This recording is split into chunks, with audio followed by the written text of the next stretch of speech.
Welcome back. We've covered each of our area FCS schools. Now it's time to take a look at our local high school football players a little closer. So we start in South Dakota, where 9 in-state players are going D1. SDSU signs 5 in-state players: Zach Hines, Mason McCormick, Max Howard, Cade Tervier, Logan Bush, and Jade Vanderwerf. They all stay in the state, while USD picks up 2. There are also 2 Big Ten players from Sioux Falls, Washington, and potentially a third one, Seth Benson, who's currently undecided. So let's bring in Jason Andera to go through this stuff a little more in depth. And Jandy, 9 South Dakota high schoolers going to play Division I football. That is a good amount, but we will start with one of the guys going to play FBS, and that's a whole family that's talented on the football field, but Will Farniok. Yeah, don't take it for granted either. Lots of players, have a tough time making it to the Division I level, and there are 4 in the same family. Will is the 4th brother of his household to play Division I football. His oldest brother, Tom, had a great career at Iowa State. Then he had his next oldest brother, Derek, who spent 5 years at Oklahoma. And then 2 years ago, Matt Farniok chose Nebraska, and now Will also chooses Nebraska. Will was a 3-year starter at Washington. He went 43-1 in games that he played at during his varsity career at Washington. He's 6'3", 255. He's really performed well at camps over the past few years. He's gotten offers from Iowa, Iowa State, Minnesota, Virginia, Virginia Tech, but he verbaled to Nebraska back on April 8th, and since that verbal, Nebraska's changed head coaches, but Will says that this incoming group of recruits has really stayed positive despite the change. Me and my brothers have always kept me open to everything, anything that will happen, and all the little things. So it's been a pretty smooth process with them helping me, and just having them there, it's pretty nice. I mean, everyone's really excited. They all have talked to the coach. They love the coach, and everyone's been talking.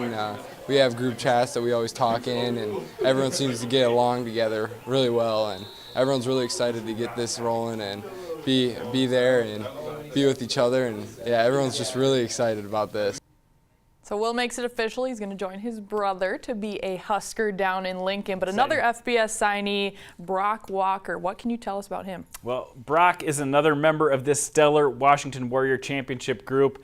He committed originally back early this summer to go to SDSU to kick. But then when Minnesota reopened discussions with him late this fall, Brock decided to take a listen. His sister already goes to Minnesota, and he's gone to a few of their games, so he's really familiar with Minnesota and what they do. And he actually got some serious interest from Minnesota, so he changed his mind, chose to row the boat with the Gophers. It's definitely a relief. It's nice to know where I'm going finally and have that path set.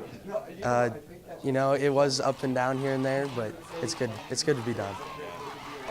Coach Fleck, awesome guy, knows how to command a group. He does a great job speaking in front of people, and he's just one of those guys, whatever he says, you want to listen to. So he makes it that easy to jump on, grab an oar to say and get going. Grab an oar and row the boat. Oh, totally my goodness. bought in. That's awesome for PJ Fleck. I'm a big fan of PJ Fleck. But Brock was a defensive star at Washington. But after talking to him, he's exclusively going to be doing the kicking duties. He is. He told me he loves playing defense, but he's going to focus on the kicking because he's a team guy, and that's what he was recruited to do. He's really a great kicker. Didn't get a ton of opportunities in high school to kick, just because they're scoring so many touchdowns, but man, touchback after touchback, you can see the potential from this guy. So Washington, obviously a very talented program, but there's one other guy we haven't talked about yet that potentially could be going to FBS as well. Well, we've got Seth Benson. Everybody's talking about Seth Benson, who verbaled earlier this year to South Dakota State, but he put that on hold because he got a recent offer from Iowa. He's decided to take some time to make a decision where he wants to play. You're going to see more and more of this because of this early signing period. Some kids will have options pop up late in the game because other schools will shift where their scholarships go, and they have to react accordingly. That could be the case here for Seth. He's good enough really to play anywhere in the nation in my mind. And, likely he'll be making his mind up next February, although this signing period actually goes for 2 more days. He potentially could make a decision in the next couple of days and change his mind and go with that Iowa offer. But I think he's going to open it up and take a few trips and see what happens.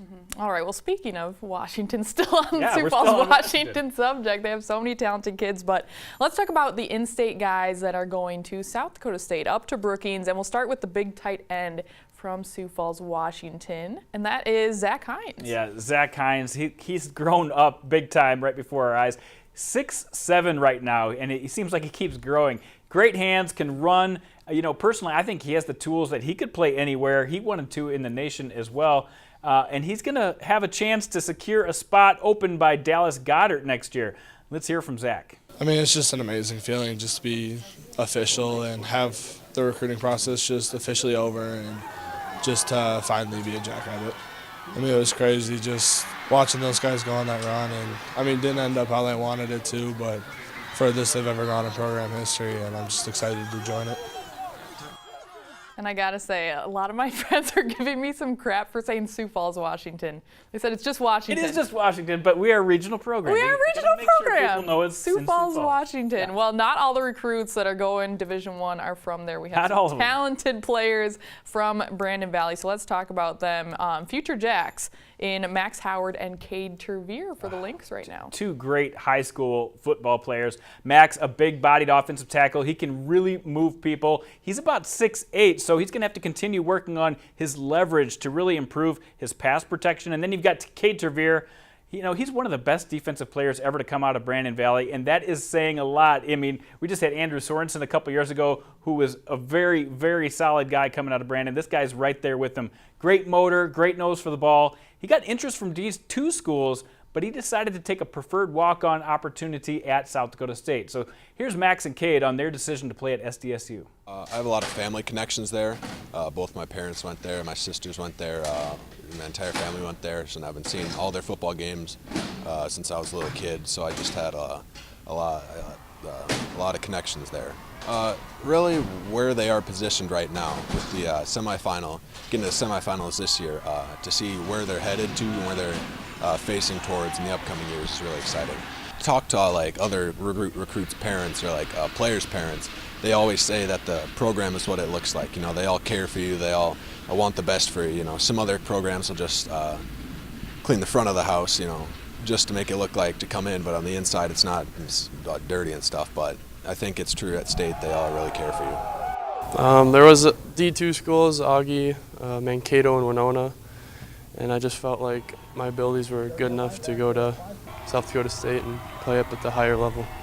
Well, the coaches made me feel at home, and always wanted to play Division I football.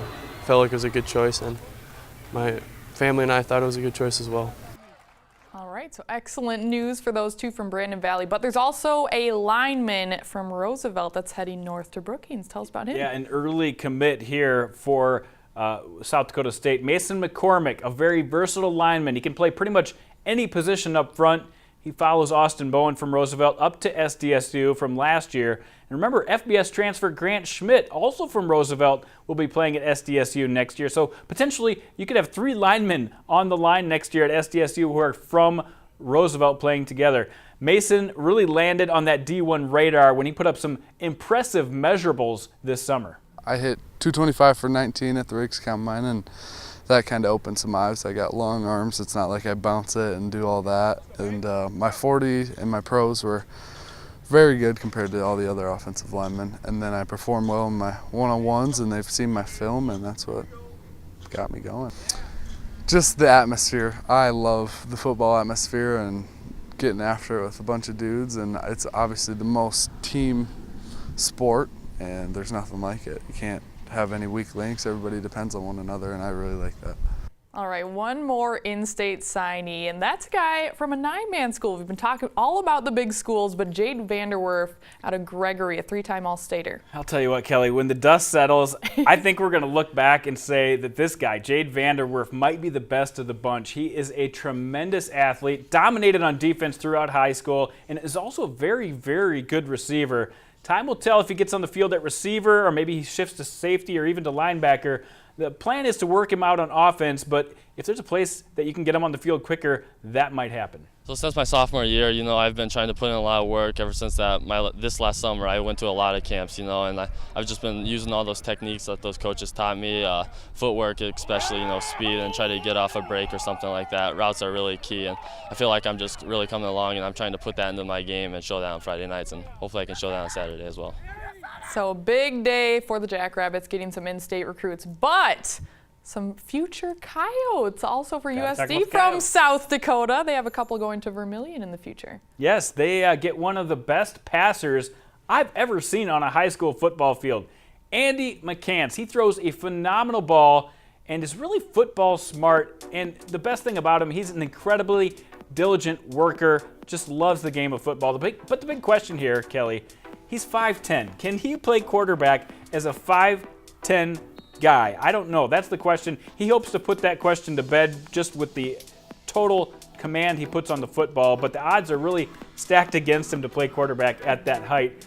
He's going to really try to level that playing field and show what he can do, but you know, he did get some other D2 offers. This was the only D1 offer as a preferred walk-on. He took that offer. That shows you that he wants to play at the highest level possible. All right. Well, if quarterback doesn't work out, I mean, he is a good enough athlete where I think so. They'll find a way to get him But on the he field. really wants to play quarterback. Well, it's a fun position. All right. Well, the Yotes actually got another quarterback as well, and that is Hunter Headley out of Harrisburg. Yeah, he's a high school quarterback, great athlete, led his team to 2 championship appearances, but the Coyotes plan on moving him to defense. He should play linebacker. His older brother Jacob currently plays for USD on the defensive line, and he's excited to join him in Vermilion. Just kind of knowing where I was going to go right away really helped. Jacob, I know my older brother, he really struggled. He had like 2 weeks before he signed, he knew he was going to become a Yote. So me going to the season, knowing I was going to be going to USD, was really relieving. You know, the coaches at USD are great coaches. I guess with Jacob being there the past 2 years, I've gotten really close to the coaches and getting to know them. And I know like what they want and where they see their players at and the way they look at each other. And so it's great going in there and knowing what I'm dealing with is, from a coaching standpoint.